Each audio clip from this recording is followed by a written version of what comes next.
You stand for. Oh, man. I will kick your goddamn ass. You ain't nothing but a punk bitch.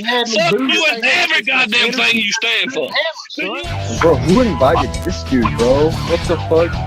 So, bye. I'd rather watch softcore porn than have to watch y'all that. Dude, whatever you're smoking, buy a ton of it. I'm the great smack talking on the fucking face of the earth right now. Damn, it makes me look like I got owned or something. It's not clever. It's not interesting. It's not even funny. You guys can't coach, to be honest with you. It's the high school coach. Yeah, go ahead, Unabomber. What the fuck are you saying about the SEC, bro? Well, this is smacking off. If you don't like it, change your diaper and leave. You should be thanking me that I'm talking about Tennessee. You Boomer motherfucking Sooner. USC is far better than Oklahoma historically. Your meatloaf is moist as my pussy gets. I promise you that. Don't be ridiculous right now, okay? Fuck you, Freeze. Please welcome our guest referee, Landon Beeman. Bro, who invited this dude? You know what, motherfucker? It's just like football, man. Damn, your own fan base. Shannon. Talk to me, baby. I'm here. I'm listening. I'm with you. That would get that goddamn mad that he would tell us somebody how much. And welcome back to Smacking Off the Podcast. I'm your host, Shannon Madden. I'm joined with Doug Phillips, my co-host and wonderful producer. Doug, what's up? We got a show. We do have a show. I didn't really think we'd have much of a show. I mean, you know, it kind of, I don't know, we really didn't think this thing through when we started talking about doing a podcast about college football. I mean, what do you talk about when there's no college football going on? Cowboy Adam. Cowboy Adam is definitely a hot topic right now. But he is not ready to bring it to the to the stage. We are huge Cowboy Adam supporters. We are completely non-judgmental. He went through a situation in his personal life recently. It should have remained personal, I think, but it's kind of been put out there. So, you know, it is what it is. I'm not going to go into any detail whatsoever. I want him to come on the air and I want him to talk about it. You know, if I'm him, I come on the air and I say, yeah, I got fucking arrested. I'm an outlaw. I'm an outlaw country singer. What the hell do y'all expect? I mean, I would embrace it. Wouldn't you? Go ahead. And I'm going to go ahead and let you know right now, I have been arrested. I've been arrested more than once in my lifetime. You have? Yes. True story. One time I was arrested for something I didn't do, and I had to fight it in court and won. There were a couple other times that I was arrested for things I did do. All right, let's go ahead and continue. Yeah, we're going to talk some basketball with Bob Arthur tonight. VOLS. Yeah. The newest and again, I think that's been kind of our compromise since we do run a college football podcast, that we have to have some kind of conversation about college basketball right now, particularly because we have two SEC teams, or actually three if you want to get down to it, that are kind of in that upper echelon. Huge game over the past weekend, Tennessee versus Kentucky at Rupp Arena. And, well, you know how that works when you play Kentucky at home. Also, LSU is out there creeping in the mix as well. So, I mean, it's really been those three teams and then everybody else in the SEC. But they're repping the conference well. We have a lot of SEC folks that listen and that participate on the show. So we got quite a few Kentucky basketball fans around. Quite a few. And I'm sure there's going to be quite a few more dick riding Kentucky basketball fans, because you know everybody. I don't know. I'm kind of pulling for them right now too, because they did beat Tennessee. I always pull for Kentucky in basketball. It's the best way for the SEC to look good in basketball. And not that I'm an SEC fan, because I really don't give a shit, but it's kind of cool to be associated, you know, with Alabama being in the SEC. And it's good when they do something in basketball. Yeah. And Kentucky's the best shot the conference has. Yeah, I mean, really. But I'm sure a few Tennessee fans that we have that listen regularly would probably argue. Wasn't much of an argument the other night at Rupp, huh? No, not at all. No. But, you know, it is what it is. You win some and you lose some. We're Alabama fans. We understand that. Yep. I agree. Yeah. Well. You thought about it for a second, too. I did. Yeah. And then you're like, no, fuck that. I'm not thinking about that. And you threw it out of your mind. Do you want me to throw up a commercial and call Bob, or just call Bob? I don't know. What do you want to do? You're the producer here.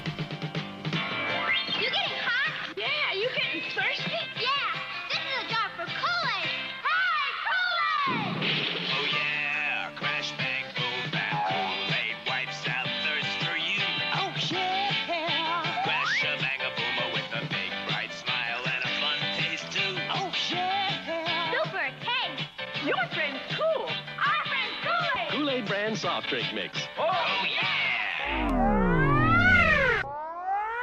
Are you irritated with something we said on the podcast? Well then fuck you. Call the Smack line and tell us all about it at 304-508-BAIT. Don't be a pussy fuck boy. Call the Smack line today. Messages left on our Smack line will be used at the end of Smacking Off the podcast episodes. You are now experiencing Smacking Off the podcast. Like and comment on our videos and subscribe to our channel. Fuck each and every motherfucker who don't.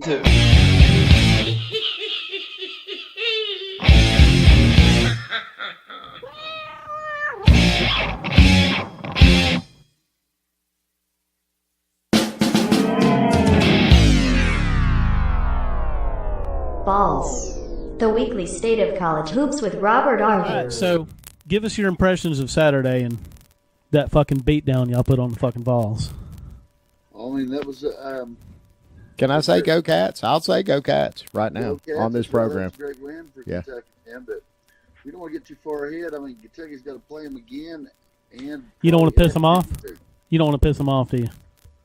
You don't want to tempt fate, But Tennessee's been good this year. I don't want to dismiss them based on that one loss, but what a one loss though. I mean, they handed it to them in a big way. We was up as much as close to 30 there for a while. Yeah, that is an ass whipping. Yeah, that was a pretty tough loss for them, but there's a lot of basketball. To listen at him being humble, that was a pretty tough loss for him. Yeah, you were. Oh man, you had your cock out swinging around like a helicopter in front of the TV screen. Come on now, ain't nothing wrong with that. There you go, but it has some effect on the rankings too, because now Kentucky's ranked in the top number 4, and Tennessee is ranked number 5. So if they want to seed the tournament today, that'd make Kentucky the number 1 seed in the West. True. So, man, I really wanted to get Tiggy on here with you because I know his balls are swollen right now. Yeah, well, Zags are moving groovy. What was that, Bob? I thought that Gonzaga would be number 1 instead of number 2. If Gonzaga would have been number 1, we'd have never heard the end of it. I know. I was kind of hoping for it because Tiggy's very entertaining when he gets confidence. Kind of like Barney on Andy Griffith. He needs a little theme song like that. Dun dun dun dun dun dun dun dun. You know what I'm talking about. Barney's March. Barney's March. It was There was a Barney's March way before there was a Vader's March. There you go. It would have been exciting and new like the Love Boat. All right, Mike Richardson is on. What did you think about those Cats, Mike? Mike's gonna give you just a second why he thinks about that. Andrea said it's just one game, Bob. So it's just one game. They're probably going to play 3 times total. Whoever wins 2 of the 3 matchups is for sure number 1 seed going into the NCAA tournament. Yep, I agree. So how does the SEC look as far as who has a good shot at getting into the tournament at this point from the conference? If it's me, I'd say obviously Kentucky and Tennessee, LSU. I think Auburn has a shot. I don't know. I don't think we might get 6 teams in. Then you got I don't know. I thought Auburn disappointed me. I thought Auburn was looking pretty good, a whole lot improved. And they still look better compared to what they had looked, but they're not as good as I thought. I think Mississippi State will get in the tournament. I seen a list earlier. They had Alabama as one of the last 4 teams in. Yeah, if they get more than 6 teams, then I'd say Alabama will get in the tournament. So is Alabama playing tonight? Because I have not really paid attention. I think they're playing Texas A&M. I heard earlier. Yeah, I think that's a game, and then UK also is playing tonight, playing Missouri. Tennessee might be playing right now. Vanderbilt. So,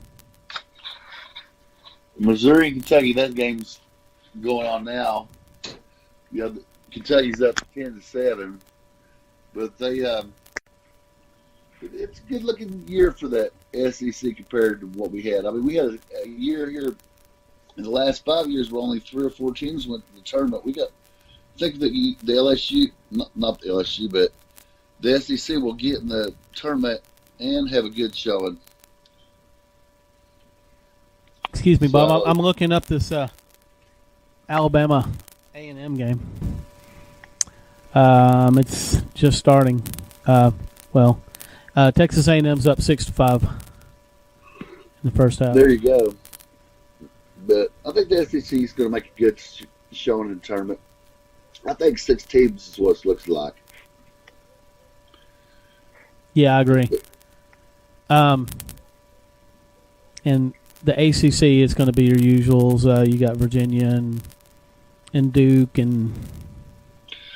Well, tomorrow night is Duke, North Carolina.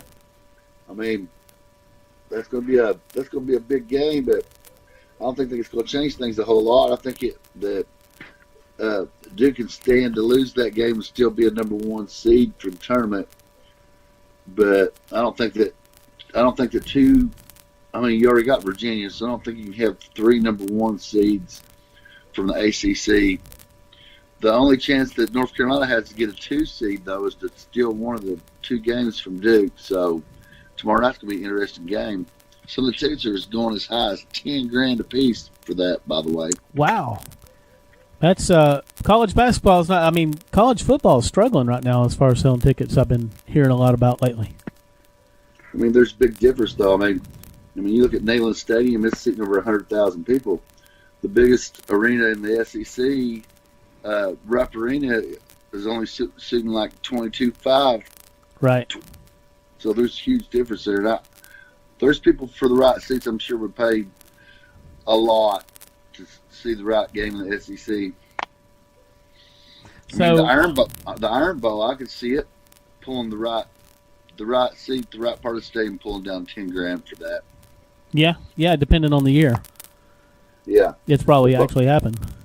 There you go. If both teams were ranked, I could see it for sure. Yep, especially ranked in the top 10 or top 5. How about those Zags? Really though, I mean, I know that we want to see Tiggy get all excited because Tiggy's funny when he's excited. But what chance do you think that this team can get into the Final Four? Yeah, I think that the brackets may work out for Gonzaga to get to the Final Four. But here's the thing about it: the Gonzaga schedule, I think, it feels pretty weak. So I don't think that they can raise any higher as a seed. I think they can get a 1 seed, but I don't think nobody's going to trust them to give them a 1 overall. If their schedule isn't really going to test them, I don't see them losing. So I don't see that helping them or hurting them. But I don't think they can get any higher than they are in the polls right now. And I don't think they can get any higher in the seeding. And if they get let's just say they get in a bracket that includes, say, Kentucky and Michigan State as the 2 and 3. Well, in that case, I can't say they're going to do anything. Right. So, Gonzaga, we don't really know about them to the end of the season. They look really good. The early part of the pre-conference schedule, they did a great job. But the rest of their conference schedule's weak. We can't really say anything about them one way or another unless there's a collapse. We didn't talk about the Big Ten last week. What's going on in the Big Ten? I mean, if you look at it, it was a pretty good week. Michigan is recovering. Michigan State is recovering. Purdue is looking okay. I don't think that anybody, though, outside of Michigan State is going to contend for the tournament. I don't think Michigan as good as they look. I just don't see the Big Ten. I mean, they might contend, but I don't see them in the Final Four. Yeah, I got you. And the Big 12, I think we talked about last time a little bit. I know Baylor's hot right now. Baylor's hot, but looks like that Kansas is going to win that conference for the 16th, 18th year that they've won the conference in a row. Wow, that's pure dominance, right? Yeah, but Texas Tech is surging. They're only one game behind at 21-5, so they have a chance. Kansas State had a chance, but they lost the other day to Iowa State. So they basically everybody handed Kansas the conference again. Even though I feel that all of them are going to be tough outs. Everybody, especially Iowa State, I think they're all going to be tough outs in the tournament. The Pac is trash. Am I right? Well, I think it is. I mean, nobody is looking like they can contend seriously to win the whole thing. I mean, the closest thing you have to a Pac-12 team contending is Nevada. Nevada's not Hold on, Nevada's not in the Pac-12, are they? No, they're a Western team. They're carrying the torch for the whole West. Gotcha.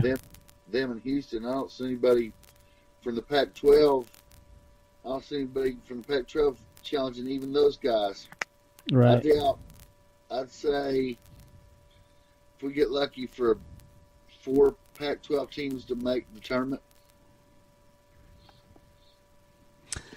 Well, I guess that's why Tiggy jumps from Washington to Gonzaga come basketball season, right? Well, yeah, that makes it special there.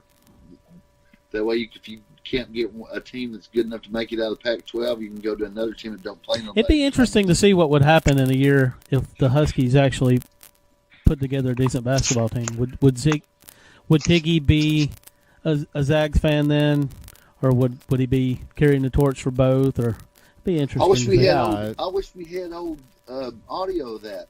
I mean, was he talking about how great Markelle Fultz was before he went to the Sixers, for example, and then guy goes to the Sixers, can't play basketball? I mean, are people looking at the Pac-12 and players like Markelle Fultz and saying, wow, we picked those guys all wrong. Hope we don't make that draft mistake again. You know what I'm saying? Radio show. Jack Can says radio show earlier said 2 Pac-12 teams tops in the tournament. Well, I'm trying to be kind to him a little bit, but to be honest with you, I can't see a Pac-12 team right now. I can't name. You don't think that any of them's going to make it, do you? Nah. I mean, wouldn't that be amazing to have the Pac get shut out from the tournament? Or let's say they go ahead and there are 2 teams and they're both blown out in the first game. But that almost happened last year, didn't it? Yeah. Arizona didn't make it very far. Yeah. And the Big Ten, it actually happened to them just a couple of years ago. And going back to that, I mean, if you look at the Pac, now I'm glad you mentioned Arizona. If you look at the Pac-12, I wonder how many of them are infected by cheating. I mean, Arizona got caught playing players. I think Arizona State may have too. And that case is still progressing, is it not? I don't think that's over with. No, it's not over yet. And not only that, that's a federal case. The NCAA has. Yeah, that's FBI. Yeah. Well, other than Kentucky whooping Tennessee's ass, really nothing big happened in basketball this week, did it? Oh, there's a lot of great games. I mean, it's affected the whole thing. The polls are completely shooken up. That's what's beautiful about college basketball, is that something monumental could happen tonight, between now and Monday, and completely change the whole thing. Well, tell me this, Bob. What games do you see on the horizon that's going to make this segment next week that we're going to be talking about? Well, I mean, we're definitely going to be talking about Duke and North Carolina. I mean, that's a big game. It always is. And it's at tomorrow. Both of them are ranked in the top 8. I mean, Duke is number 1 now. If you want to see Gonzaga as number 1, then North Carolina has to beat Duke. The truth of it is Duke is the most explosive team in the country. They got the 3 most pounded players. After that, probably the next 2 of the top 10 are at Kentucky, and another 3 of the top 20 players. So that's the only chance we're going to have to see Duke knocked out of the top 5 or top 4 anyway, is for them to lose tomorrow night in North Carolina. If the Zags get to number 1, I am going to make sure that Tiggy is your first guest next week, Bob. There you go. I'd love to hear from him.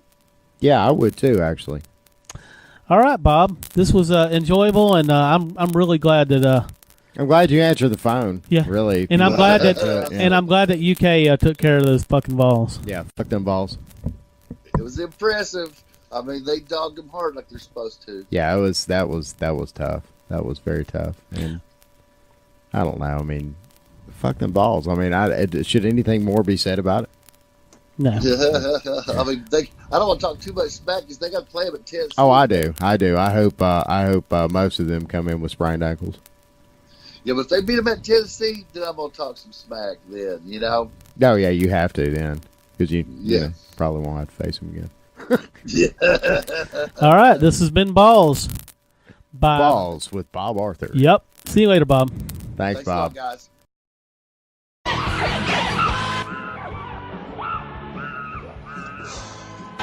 Hey guys, just thought you might want to know, sales aren't up, they're down. Ooh.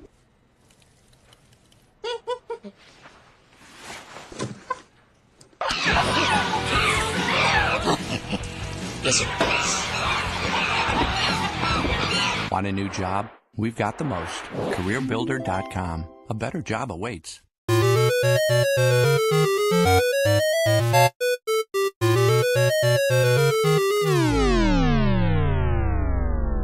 All right, we're joined with Chris Scully. We're supposed to be joined with Timothy Ray Bailey, but Timothy had to cancel out.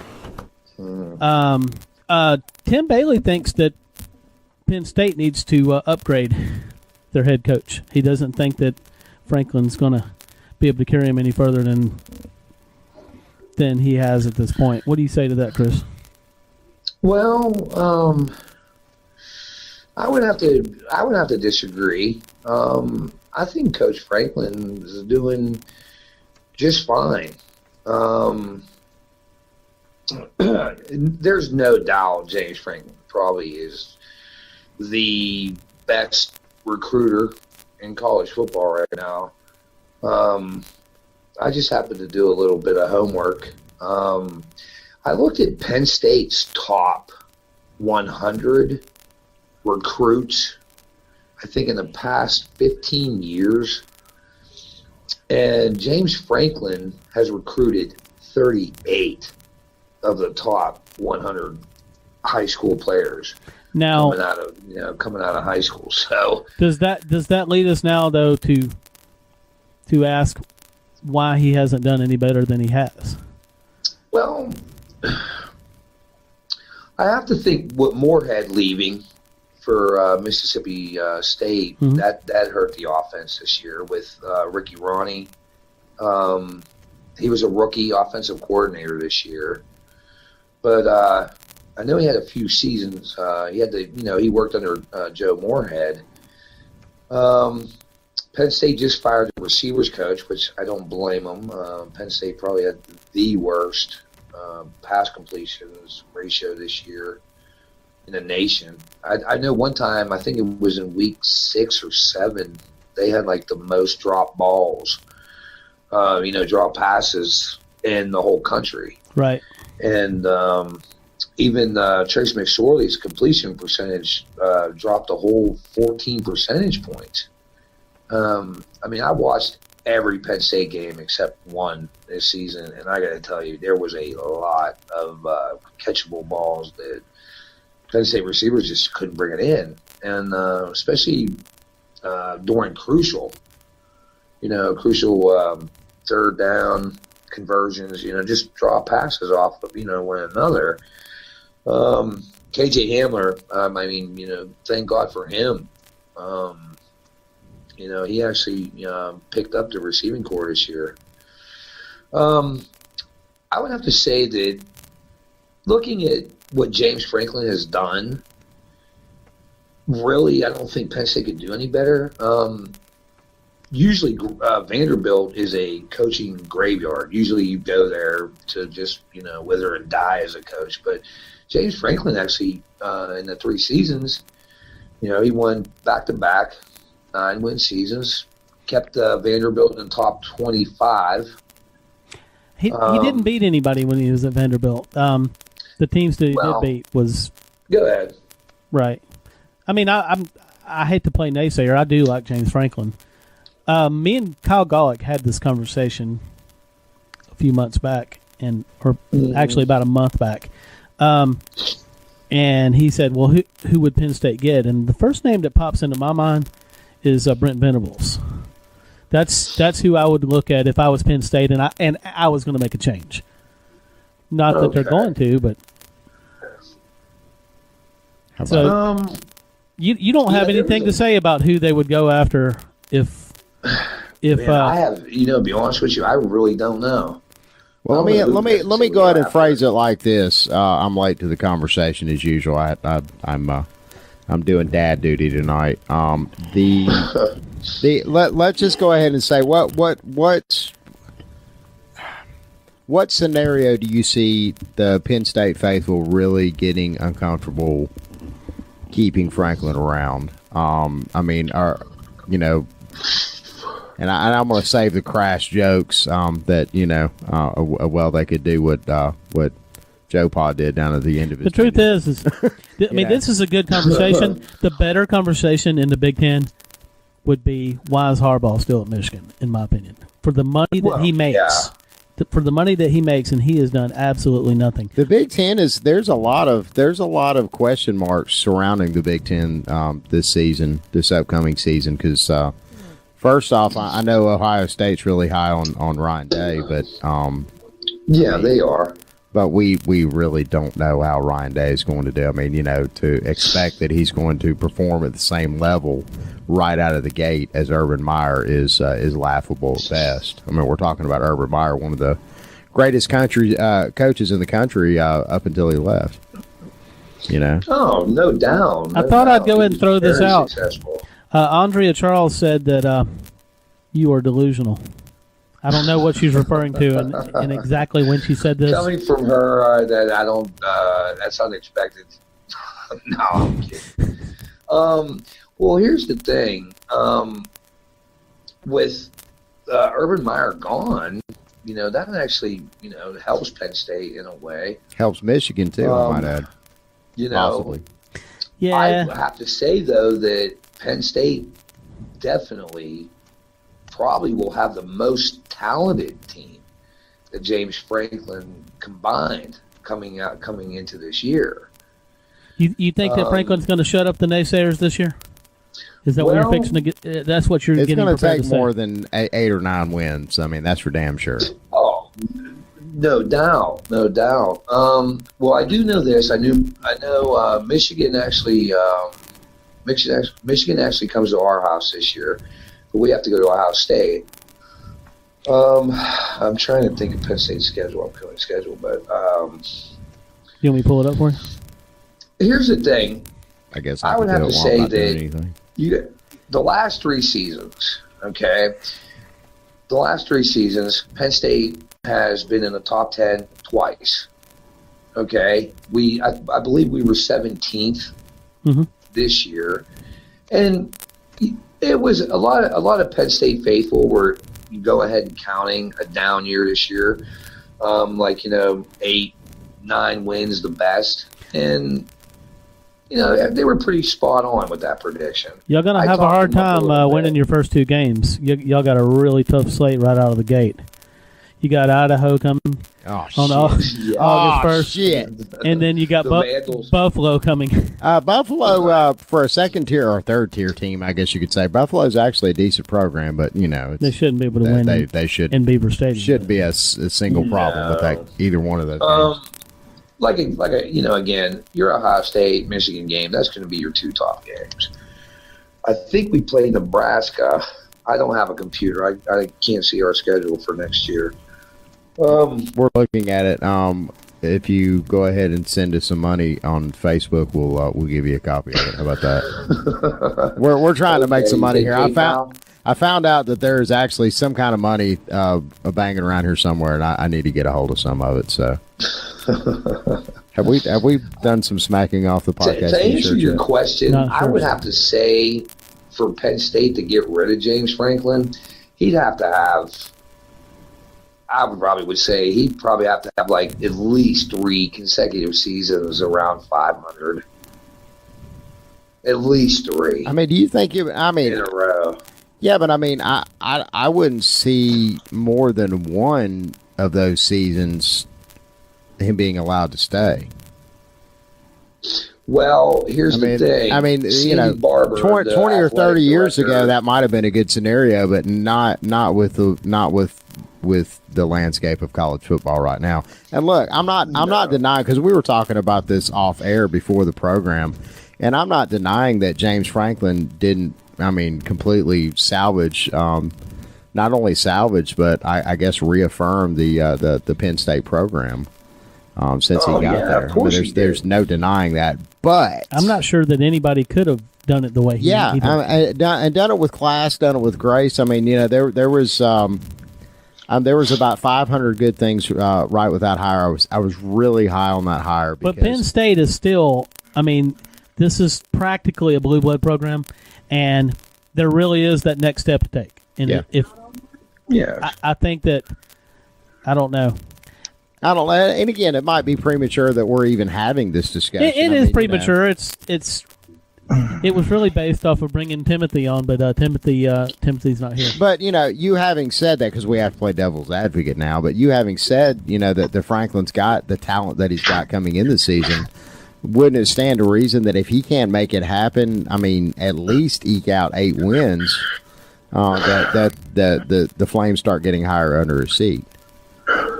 Of course. Any coach would be seeing the front side of the door, the outdoor. If they did, especially a blue blood program like Penn State. Well, so here's my dilemma. It's having said what I just said a moment ago, and then having said what I just said, if I don't know, it seems like James Franklin, out of all of the other coaching jobs, particularly at the top tier that Penn State is, it seems like he would probably be able to get more of a pass for a maybe 1, possibly 2, 7, 8 win seasons to kind of help right the ship, where other coaches wouldn't necessarily be able to do that. You follow what I'm saying? I follow what you're saying, and I think that's fair because of and I guess it's more of a testament to how and how bad of shape the Penn State program was. The optics were just horrible on that whole situation, and for him to quietly just kind of pick everybody back up and put them back in the game, I mean that's huge. That's absolutely huge. Well, here's the whole problem with James Franklin. He can't win He can't win the big games consistently. He can't beat. I think he's 1-4 against Ohio State. I believe he's 2-3 against Michigan. I'm trying to remember what he's against Michigan State. But see, those are your big teams in the Big Ten East. You got Ohio State, Michigan State right now. He just can't seem to win consistently against them. And that's the whole problem. I mean, I'm on Penn State Facebook groups, and that's what the whole fan base is saying. He cannot win the big one. And he jumps out to those 17, 18-point leads. Coming the fourth quarter, just, he starts playing conservative. Lay the fuck down. And then he gets fucked. To lose to Ohio State back-to-back years by 1 point, that's heartbreaking. Heartbreaking. Especially when we had them, 17 points this year or 18 points this year, 17 points last year, and we totally turn around and blow the lead. But go ahead. I have an unrelated question. We actually talked about it a second earlier. Should Harbaugh not be on the hot seat with what he make the amount of money that he makes? Am I wrong on this? Of course he should. Or maybe his buyout, kind of like with what we're seeing down on the Plains with Gus. They're not even talking about Harbaugh even. I mean, no. Michigan is completely content. They're content. Yeah. I just don't. I don't get it. I don't get why you're going to pay that much money out and not say, "Hey, we got to beat our rival, our biggest rival." Well, and look, to be fair, and this is kind of where I was going a moment ago with I guess, allowing Franklin a few years to kind of rewrite the ship. We talked about this. Remember the story of Bobby Bowden? Way back in the day. And if you look at Bowden, and I think this is a good comparison because Bowden took a program that was, it's not the fact that they had reached such lofty heights and got knocked back down. I mean, Florida State wasn't anything to begin with. No. And Bobby Bowden built them into a national brand. Absolutely. That still regularly competes. Well, for the most part. In a way, Joe Paterno did the same thing at Penn State. Yeah. Rip Engel before him had them playing pretty good, but Joe Paterno turned them into an elite program. Mm-hmm. Well, you got to remember too, Joe Paterno's first season at Penn State, he was 5-5. Yeah. Yeah. And then you got to remember, Joe Paterno started in '66. Yeah, that's what I was thinking. 65. '82 that he actually won a national championship. You're right, but he went undefeated several times. Undefeated seasons prior. No, I think he had 3 undefeated seasons. It was either 2 or 3 undefeated seasons, but he was untitled. Yeah. Because I believe I don't know if it was 71 or 72. Penn State and Texas was both number 1. I believe that was 69. Was that 69? 69. Is that the year that Nixon screwed him over? He declared the winner of the Arkansas-Texas game to be the national champs. And after he said that, it was like the writers just kind of agreed. Penn State was in the mix up until then, and up until Tricky Dicky took him out of the game. That's it. That's right. It's a true story, actually. I'm off my years, but I.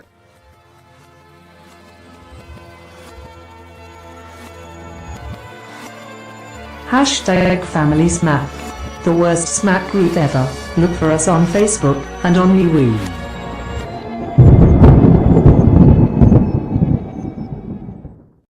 Is Trump a big college football guy? I don't know. I don't know. I think he's more of an NFL guy. He might I would be. figure being from the New York or area. XFL. Yeah. I don't know if he's such a fan anymore. Didn't he fight? Well, wasn't he? Yeah, he was an owner in the USFL, the New Jersey team. Yeah, and he has worked also with McMahon. Yeah, him and McMahon. They go way back, and of course that's why Linda has the housing and housing development whatever post she has. Yeah, I love the McMahons. I grew up with Vince. I remember Vince when he was a skinny little thing before he got all roided up. And it was a weird... He was just a little announcer. His dad had him working there in front of the camera. He's doing the family business, and man, he has turned it into a fucking empire. I think he always kind of really wanted to be a wrestler. He just wasn't quite big enough. I've seen him wrestle before. He's actually not bad. He ain't no Ted DiBiase. No, he's no the $1 Million Man. Yeah. That guy. He ain't no fucking honky. Honky tonk man. Yeah. Yeah, that was the golden era for the WWF back then. Yeah, WWF. WWF. Chris, you're not a wrestling fan, are you? Man, I used to be when I was, younger. I think the last time I really got into wrestling was WrestleMania back in '87. That was probably the last time I really watched it. That would have been WrestleMania 3. Yeah, it might have been. Yeah, that was the big one. That was Hulk and Andre. 87. Yeah, Hulk and Andre. They had that one was that the one at the Silver Dome? I don't know, but they had a big, it was like a big event back in my hometown, just outside of Pittsburgh, where they showed WrestleMania at the Scottish Rite Cathedral on the big screen TV, and it was packed. That whole place was packed. Oh yeah, that was the thing to do back then. We went my very first WWF match. I was probably 11, so that would have probably predated that by a couple of years. I was 86. I was a big fan of. Remember Tony Atlas and Kevin Sullivan, tag team partners? Yeah. Yeah, that was a long time ago. My uncle was actually really good friends with Big John Studd, who lived in the D.C. area, and got to hear a lot of crazy. Y'all remember gorgeous? What was it? Adorable Adrian Adonis. Oh hell yeah! Yeah, Him and Roddy Piper. I got a buddy back home. He is related to Bruno Sammartino. I remember him. Yeah, man. Yeah, he's a legend. Yeah, he's related. He was from back in the 60s. Sammartino's, they actually had a few of the Sammartino family members were well, he actually wrestled up into the 80s, but I think he was a really big deal in the 60s. I want to say that I even saw 60s and 70s. Him and one of the old guys went at it like in the 90s at one point in time. So he stayed at it for quite a while. Yeah. But the Nature Boy. I don't know how this conversation morphed into this. With the wrestling. Yeah, I think I'm just going to have to go with. I'm going with the Nature Boy, Ric Flair, as the greatest wrestler of all time. That's a good one. After I heard Hulk Hogan, Ric Flair. Somebody asked Hulk Hogan who the greatest wrestler of all time was, and he didn't even hesitate, and he said Ric Flair. Maybe Andre the Giant, in my opinion. Well, he was definitely the biggest. Andre the Giant was also the drunkest. Was he? Yeah. Oh, he was a huge drinker, dude. And I mean, there has to be, I don't know if he's the official world record holder for being able to sit and, you remember Kaler? Kaler's mom, when they traveled all over the Southeast, because he had worked the Southeastern circuit for years and years before he got bumped up to the WWF. Before then, I think he just worked at the Carnival, didn't he? Well, not necessarily the Carnival, but your smaller wrestling events that would attract a few hundred people or so. And he was just this big, freakishly huge dude, but he loved to party. And I've actually heard that about him. Afterwards, he would always go find the closest bar and pretty much camp out there. And everybody knew if they wanted to find Andre, they'd just find the closest bar. But Kaler's mom, he used to hit on her all the time. Oh wow! Yeah, he'd get a few in him, but he'd start swinging that big dick around. I mean, can you imagine the pussy that he got? Because women love big dudes anyways. I mean that's a whole thing that the girls love the guys over 6 foot. And I mean, can you imagine that? Just the girls that were curious to see, how big. Since we're on the subject, I seen something about the Iron Sheik the other day. The Iron Sheik. The Iron Sheik was actually the Iron Sheik. He was our Olympic wrestling coach for the U.S. For the United States. He was actually from Iran. He really was. Hated Iran. You know how they used to have him come out with the Iranian flag and all that shit. And hated Iran. Hated doing that shit. But he was a skilled wrestler, and they said he could have whooped some ass. Every now and then he would actually play. I watched him. He would actually do some shit sometimes that wasn't in the plan, just to show people that I can break you. Yeah. And have you ever been successfully had the camel clutch put on you? No. That will fuck you up. If somebody doesn't, if they don't do it right, because all of these wrestling moves, and I know I told the story years ago when I met the one wrestling guy and he pile drived me, right. and I lived to tell it. This guy was fucking huge. He wanted to be. He was actually a jobber, and this would have been in the early to mid '90s, a jobber for the WWE before they kind of started slowly but surely phasing that out. And the jobber was the guy that basically worked in a 100-mile radius. And so whenever they got the call, if they wrestled over in Atlanta or maybe up in Nashville, they lived in the Birmingham area, which we have a lot of the old wrestlers that retired here. Birmingham's cheap. What was her name? I can't think of her name. Fabulous Moolah.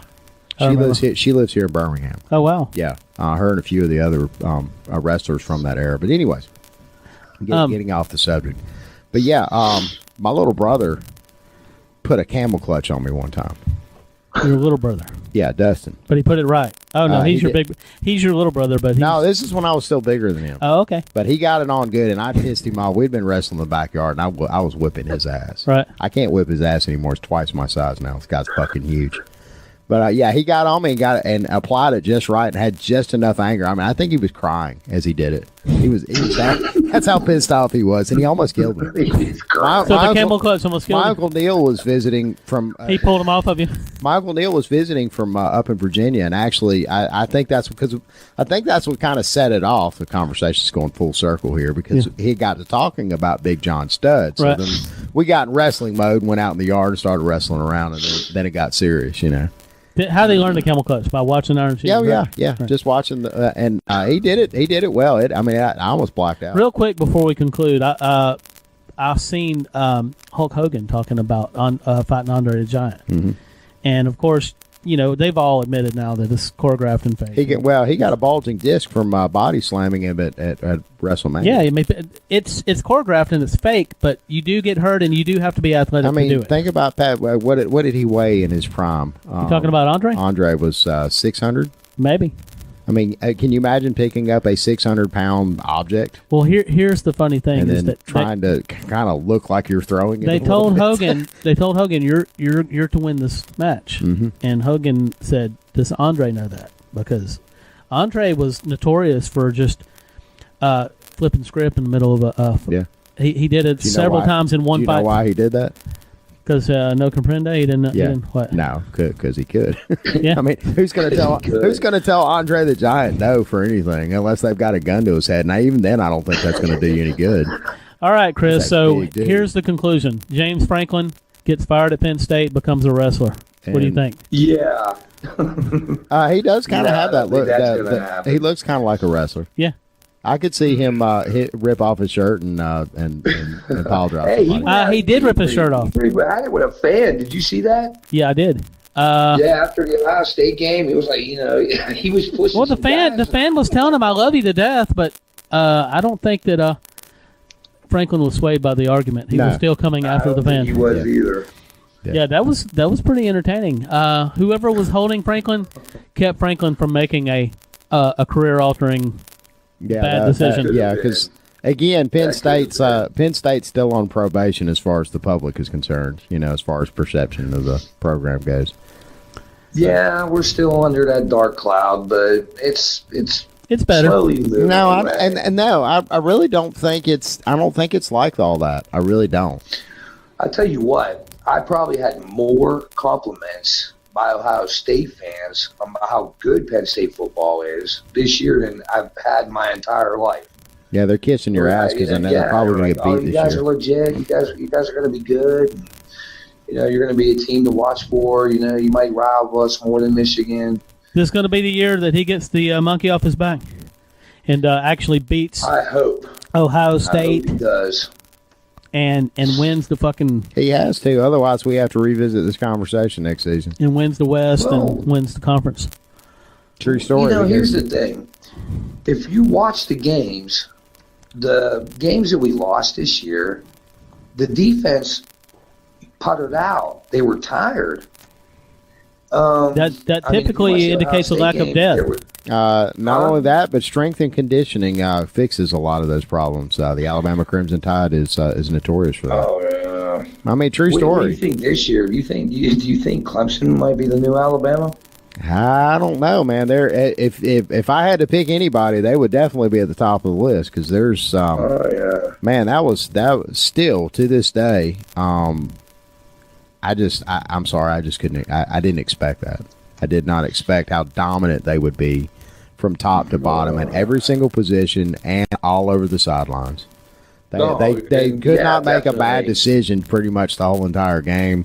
Trevor Lawrence played an absolute perfect game, and I mean, they stuck it to Alabama where it mattered. I think we're gonna find out as the new season starts. We're gonna find out how much of that was how awesome Clemson is, and how much of it was. Well, here's the difference between Alabama and Clemson. All right, and just bear with me just for half a second. Okay, Clemson, or let's say Alabama, will every once in a while lose to a bitter rival, in the conference. They gave up a couple to Mississippi or Ole Miss, gave up a couple to Auburn. One incredible heartbreaker with kick six. Yeah. Clemson will, inexplicably lose to what, 4-7 Syracuse every once in a while, or they'll be just like that one, kind of like with Ohio State and Urban Meyer. There'll just be that one inexplicable loss. It's like you have the absolute most dominant team in college football, and that's the best y'all could do on that particular day. Alabama doesn't have that many of those games. Well, that's why everybody's still talking about that national championship, because Alabama has never looked so inferior next to another opponent since Saban's been there. I got to say that's the worst Louisiana game that I've Monroe seen Saban being outcoached all game. I want to know how much. We're going to find out a lot about Clemson next year. I mean, obviously, Clemson's won 2 of the last 3 national championships. Actually, in the last 4 national championships, it's been Alabama 2 of them, and Clemson's won 2 of them. Yeah. But it's going to be interesting to see. Did Saban screw up in his hires the year before, going after recruiters, and he ended up with a lot of bad on the field coaches? Because that's the narrative right now that I keep hearing. Well, and again, that's just a narrative. I mean, you look at the dominant play that they had throughout the whole season. It wasn't a fluke that they were there. No. And that's kind of what's got me kind of shrugging my shoulders as an Alabama fan. It's like, did anybody watch Alabama throughout the regular season like I did? Yeah. I mean, there was just, that game against LSU. Oh my God, that was utter dominance. They weren't. LSU came into that game ranked 4th, 5th. They got challenged against Georgia. Alabama did, and they got challenged a couple. They did, but they answered the challenge, and then they went on to face Clemson, and it looked like and pretty much the whole entire country was just about giving Alabama the trophy. And then kickoff happened, and the rest of the story. Damn, that was as an Alabama fan, that was a heartbreaker. But we're just not used to seeing that. If you play in enough national championship games, that's bound to happen eventually. It's such a big deal, and people's mouths were dropped so far open because Saban. I mean, up till the time that Clemson actually beat Saban in 2015, he'd never lost a championship game. He'd only lost one SEC championship game once to Tebow, but he was perfect in national championship games and was almost perfect in conference championship games. Well, things have changed lately, and Clemson seems to be... Dabo may possibly have Saban's seems to be the thorn in his ass. It may be. It may be nothing more complicated as far as personnel and this, that, and the other. But it may be nothing more complicated than the fact that Dabo has played Saban enough. He knows what to look for. He knows what to expect and knows what to prepare for. I mean, I think a lot of people in this narrative completely negate how great of a coach Dabo Swinney. I got to throw this out. Andrea says it isn't bound to happen. Losing like that in a championship game, in a national championship game. Andrea, you're right. For the VOLS, it's not going to happen because they won't make the game. No, it's probably not going to ever happen in our lifetime. But if you make it to a game that's the best 2 teams, and you do that, I mean, Alabama's been in 7 national championship games. Mm-hmm. So if you play in enough national championship games and you're playing against the very best, next best team in the country, who knows who's number 1, who's number 2, you're eventually going to get your ass whooped. I'm sorry, Andre, you're wrong on this. And again, who's number 1 and who's number 2 leading into that game is subjective. I mean, that's not set in stone, and because if it were set in stone, then number 1 would always beat number 2, correct? Yeah. Or 9 times out of 10. Right. And that's just not the case. That really isn't, and that's why I don't know. We could probably start a whole other conversation about expanding. Again, Andrea, Tennessee is definitely not bound to get blown away in a national championship game. No, because you have to get to the game. They left Ohio State out. Well, I think Ohio State was definitely a better team than Oklahoma. I mean, the greatest programs in what Ohio State there's ever been has they were playing the hottest ball. I think they were out of the top. So you think that Ohio State would have showed better than Oklahoma would have? I believe they would. Damn, I wish we'd have had Timothy on here because man, we just started at hour number 2 for the show on that one. Ohio State had the better resume. They did, but they also had that inexplicable loss that we were talking about earlier. Yeah, that Purdue loss. Yeah, and made Purdue think that they were actually really somebody. They're what's the fella's name? Strom. But see, everybody forgets it's hard to go. He should have headed to Louisville after that one instead of being all snooty about it. It is. It's hard to go undefeated in the Big Ten. But I mean, Purdue wasn't anything to begin with. That was a fluky game. And the fact that Purdue kind of thought that they really had it going on, that the whole nation suddenly got excited about Purdue. I mean, you saw how they performed against Auburn, and Auburn was a very lethargic team. Our buddy Gabriel Griffin brings some wisdom to the conversation. Of course it's going to happen. 9 of 10, that game is close. but on any given night, anything can happen. Yeah, that's absolutely true. It's true. I agree. I think Andrea is just mad because she blacklisted herself from the podcast. She's drunk. That's all it is. She's just drunk. Poor She's a lush. Andrea, she's been drinking daiquiri since 4. If this makes any difference, Andrea, I am definitely pulling for Tennessee in basketball. Not to beat Kentucky, but to lose against Kentucky. Yes. Actually, that's where my money's going. God. Well, shit, we've covered James Franklin, we've covered Timothy Ray Bailey not making. We have referenced Ric Flair at least once. I think this has been a good segment. I really do. Right, it started slow, but it started building up momentum. Well, and really, what threw us off to begin with was Bob not answering the phone like he should have, and that really set the tone for the whole rest of the show. And I'm glad we were able to finish strong. Yeah. All right, so James Franklin out of there. No, I think James Franklin's going to be around for many more seasons. And I think the talent that he's getting will finally pay off if he does make the right coaching changes. I mean, I know they fired the wide receivers coach. They're actually still looking for one right now. And Ricky Ron, he'll be this will be his second year as offensive coordinator, a little bit more experience. I think Brett Pratt did a great job with the defense. I really do. To be honest with you, I think if James Franklin would have stepped down, maybe Penn State would keep it in the coaching staff and probably hire Pry as the new head coach. Interesting. That's just my opinion. All right, well, I have one concluding thought before we kick this outro in. Ric Flair is definitely the greatest fucking wrestler there ever was. Randy Macho Man Savage or whatever. All right, Chris. We're giving you last word, Chris. Andre the Giant.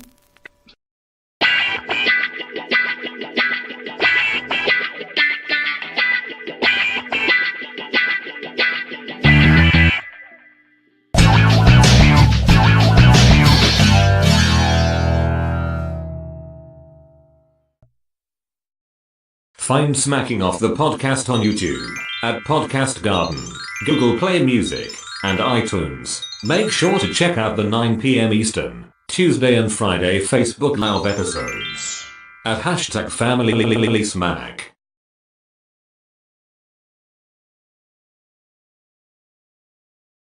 Please subscribe to our channel by clicking the small Smacking Off icon at the top of the screen now.